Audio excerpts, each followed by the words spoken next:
Hello everyone, greetings from Chateau Buffemont. It is an absolute pleasure seeing your happy faces here, and thank you very much to every one of you for joining and for your growing interest in our Let's Talk Wedding interview sessions. I'm Sarp, your manager here at the Chateau and your host on our weekly live Instagram sessions, and we are back online at the moment. Each week we speak with different vendors and professionals from hospitality. We listen to their insights on how to get through this lockdown period and get some great inspirations, but also useful tips for weddings and events. So, without further ado, I will invite the special guest of the day right in.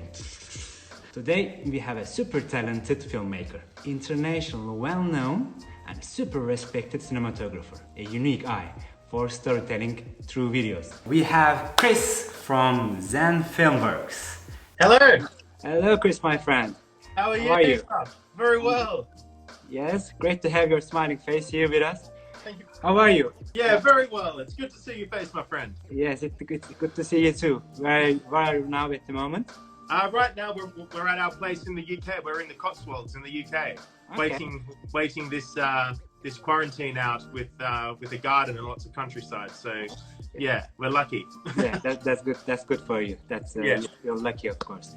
So thank you for being here today. My pleasure. And for our viewers to get to know you a bit more, why don't you introduce yourself a bit?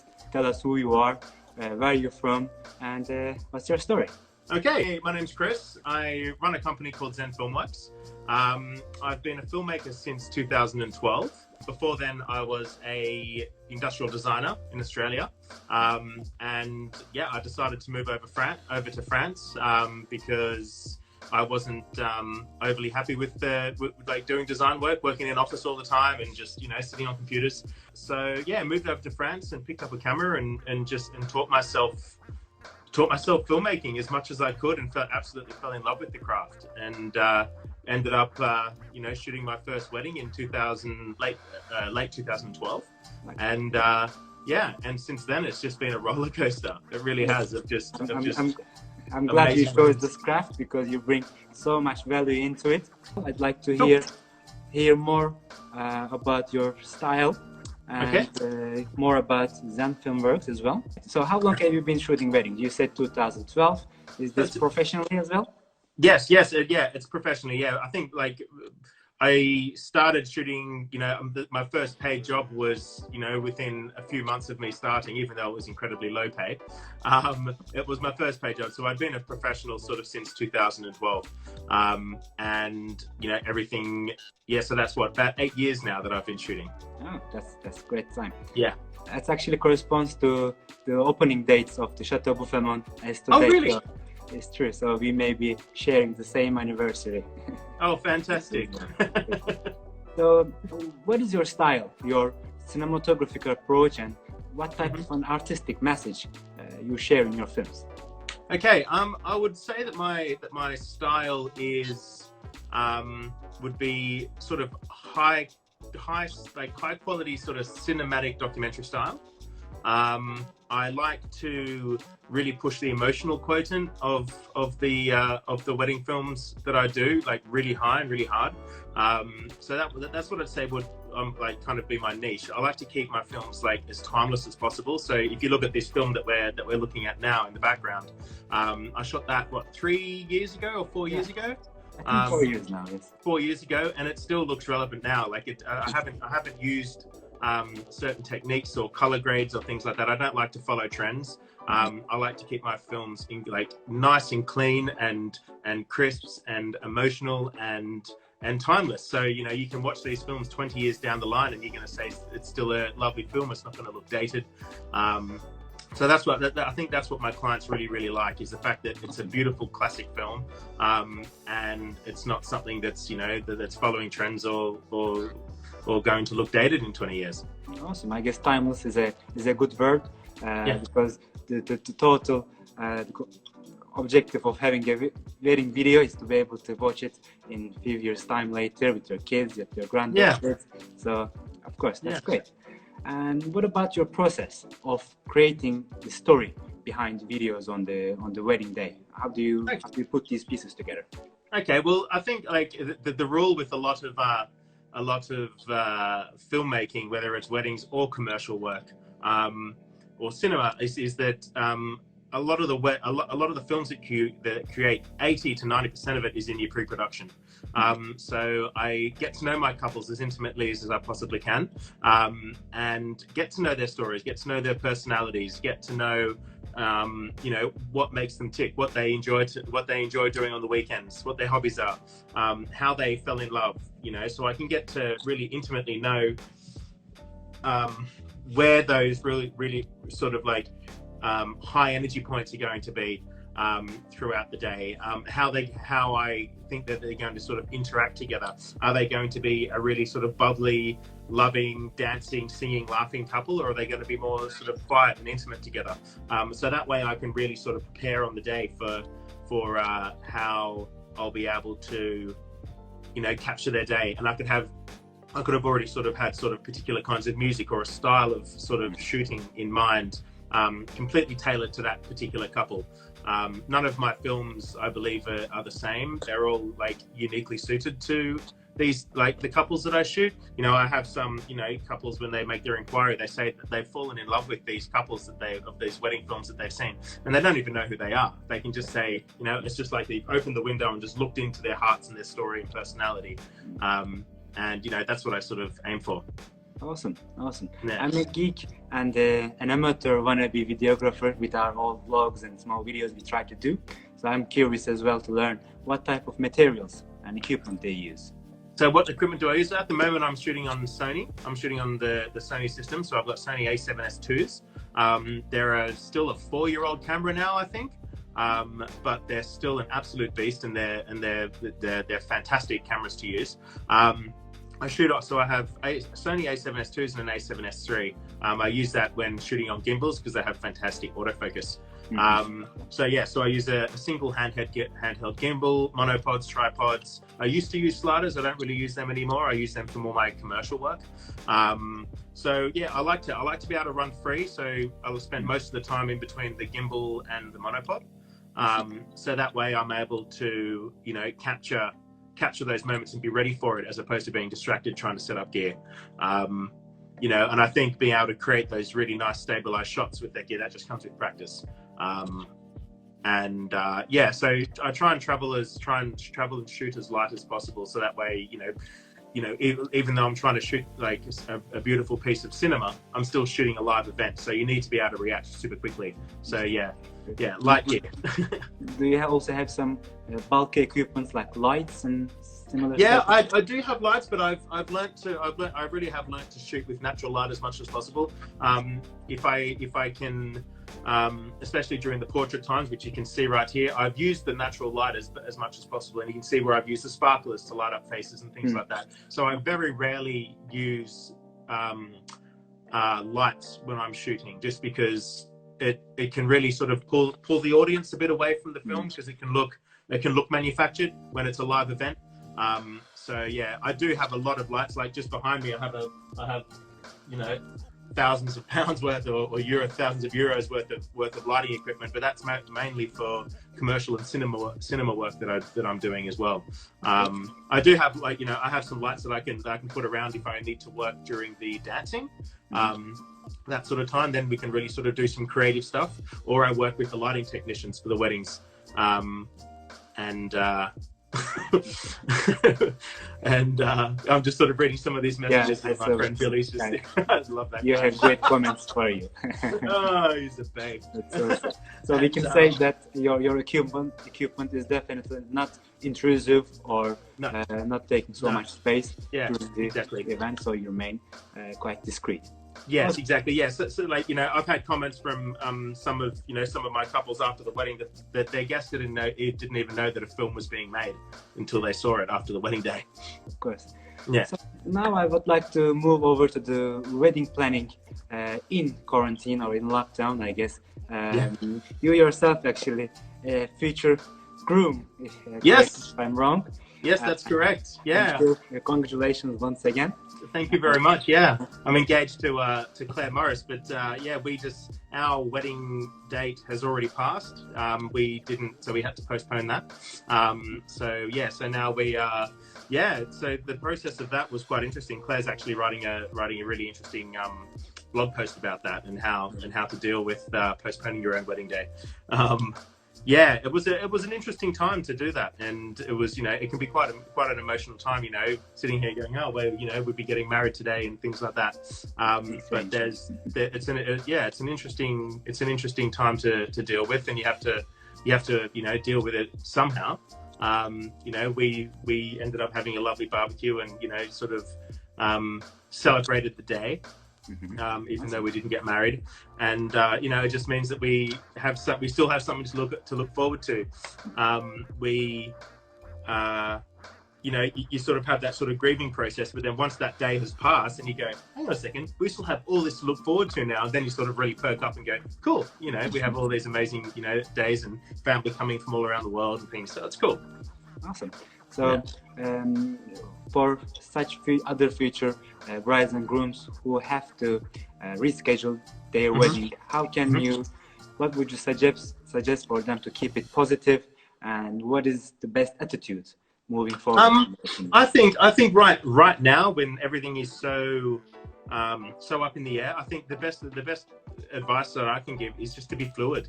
And not lock anything into, because you don't want to have to go through this again. Understand that all your vendors are going through the same thing, and they're having to do this with multiple couples. Some of them, try and be flexible with what your vendors can offer you, and make sure that the dates that you choose, you can have as many of the vendors that you've already pre-booked for your wedding available.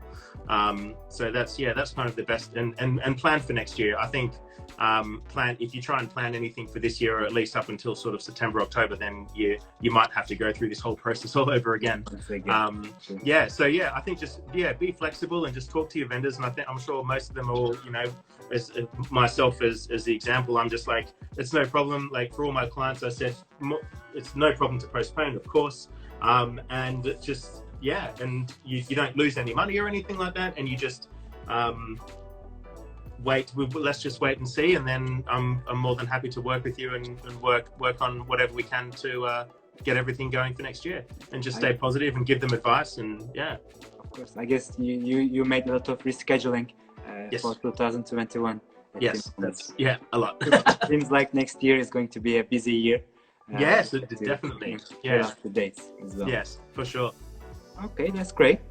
And now I would like to talk from a wider perspective in terms of wedding planning, and I'd like to hear your suggestions for events and get to know your work also better. Okay. Tell us how a wedding day goes for you with regards to your relationship with the couple, the guests, and what do you do? What should we expect from you? Okay, so sort of from the very start of the wedding day when I rock up on site. Yeah. Okay. Cool. So I would end up. Generally, just say I'm scheduled to arrive at 10 a.m. or so to start capturing things. I'll generally arrive about an hour earlier, and that way I can sort of settle in, walk around the venue if I haven't seen it before, or just sort of go and introduce myself to the wedding planner, and sort of find out where I can put all my gear, settle that gear up, and then I'll head up to the bridal suite and say good morning to the bride. And generally I'll come in with some as positive energy as I can give to all these people. Get to know the bride and the bridesmaids and the hair and makeup artist, everybody who's in the bridal suite, and then make them all feel comfortable that I'm there, tell a few jokes, just sort of hang out a little, and then I'll sort of head out and go around the grounds and start shooting the gardens or the cityscape that's close to it. So sort of capture all those moments, and then once I've got all that in the bag, then I'll head up to the bridal suite, capture some moments there, and then we just from there we sort of just follow the journey of the day. Sort of we have the with the wedding planner as the pilot. I just capture as many beautiful moments as I can with the couple. You know, I'll jump out and get some shots of the groom as they're getting ready, sort of final parts of that. And then it's ceremony time. So, you know, it's time to mic everyone up and, you know, plan how we're going to work with the photographer to get all the most amazing shots of both, so both of us can have, you know, deliver, you know, amazing products to, you know, to the couple. And yeah, so yeah, and through the day, it's just laughs. You know, I get a lot of comments from the brides that I was, you know, just a really positive part of the day, and, you know, just really lifted it up. And, you know, if there's ever any problems, you know, I can be sort of quite protective of the bride when I'm, yeah, you know, I've had brides, you know, actually the wedding that I shot with you guys, yeah, she was quite stressed. She had quite a stressful day, and, you know, everyone was sort of, you know, she was starting to feel quite overwhelmed. So we in that beautiful bridal suite in your chateau there, I kicked everybody out of the bridal suite, so it was just her and I, and I just lay her down on the bed there and just let her do a nice sort of breathing exercise just to relax and calm her down. It was only like 5 minutes or so, but after that she just felt re-energized and calm and everything, and then the whole rest of the day just went on this beautiful positive trajectory. You know, so I just try and you know, make the day as absolutely positive for the brides as I can. I see it, Christian. She's saying that you give great posing tips. Yes. So what do you do? How do you make people feel so comfortable and easy? It's quite funny. Sometimes, you know, I can really, you know, strut my stuff and things like that with the couples, just because you know, a lot of people are used to posing on a still camera, but, you know, trying to pose for a film, you're not just sort of standing there and posing. I like to get a lot of movement to make my films more dynamic. So yeah, so I try and, you know, mimic being a bride, you know, strutting around and getting a bit of attitude and looking, and it's all about, you know, just getting that personality across. You know, sometimes while they're together, I'll just say some really sort of silly kind of joke, and then just to make them instantly, you know, erupt in laughter, and then bang, then that's the sort of shots that I'll use in the films. So it's about just evoking as much emotion between the two, and just energy, not necessarily deep, you know, deep loving emotion, but just having a laugh, and, you know.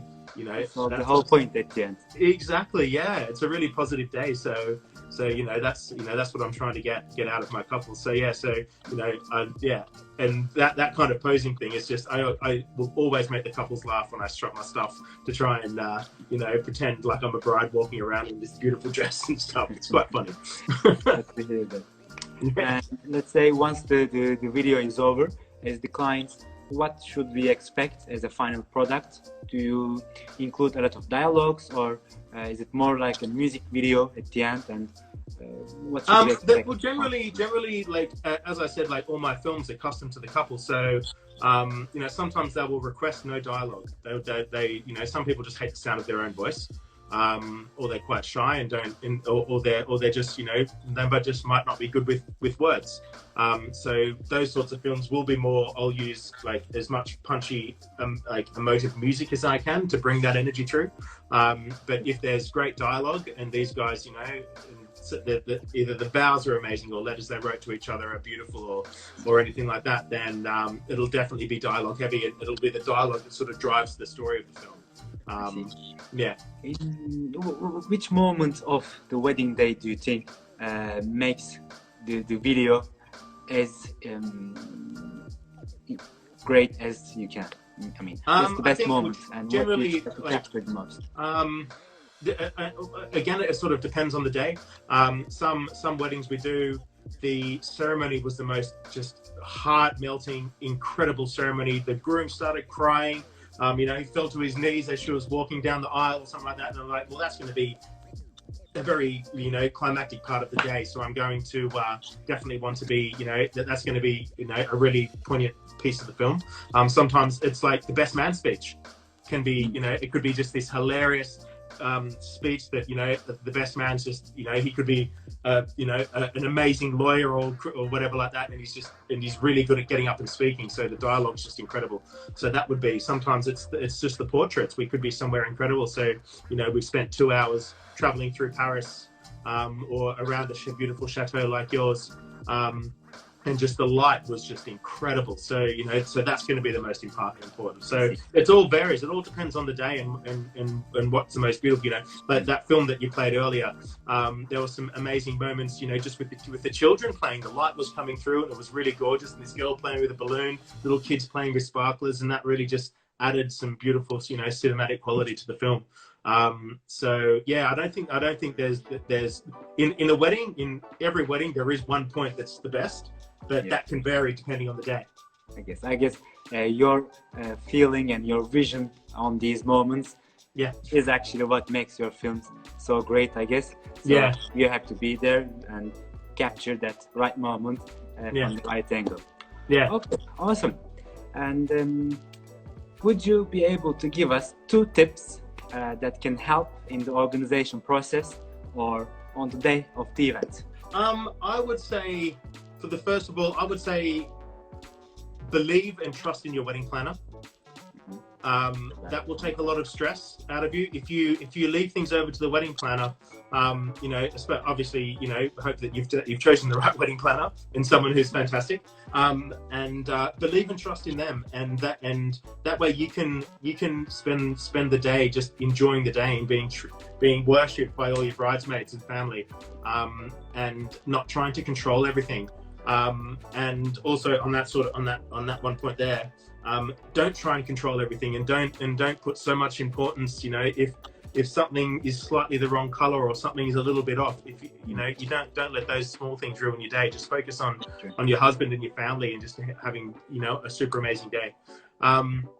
Another one, a second point in terms of, for me, that I always give to my clients in terms of creating a beautiful film, is have some great dialogue. Write your own vows. Create, you know, try and make it as personal as you can, talking about your story. So, you know, you could write beautiful letters to each other, you know, write amazing vows, or just have a beautiful speech. And yeah, so, you know, that way you can really sort of get your own story, your story across as a couple, and share that beautiful moment, because, you know, it'll be captured forever because we were filming it. Awesome. That's great. Anything else you would like to add? Any positive thoughts that you'd like to share with us today? I think that the main thing is, you know, it's your wedding day. You have it how you want to have it. Don't let the parents or friends or whatever dictate how you want to have your day. Make it your style.